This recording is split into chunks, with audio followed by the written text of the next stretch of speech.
I couldn't help reaching my hand to touch that mysterious mermaid. She didn't refuse me. Even though she couldn't speak, I think she could understand me. I simply jumped into the water, wanting to get closer to her. The mermaid soon appeared right beside me. I smiled to show my goodwill. She also raised her arm, letting me hold her shoulder, and took me down to the bottom to explore the scenery below. But soon we were discovered.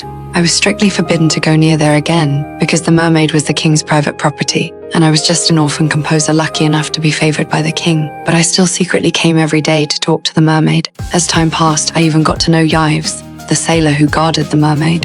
One day, while riding a horse, I was tripped by a branch, fell heavily from the horse and broke my arm. The doctor coldly declared that amputation was the only way to save my life. No. I screamed in my heart. I was so young. I was a cellist. How could I lose my arm? Just when I was in utter despair, Yves suddenly showed up and told me the mermaid wanted to help. He carried me to the pool and put me in the water. The mermaid quickly appeared and swam to my side. She examined my wound, looking at me with such pity in her eyes. Then she began to circle around me.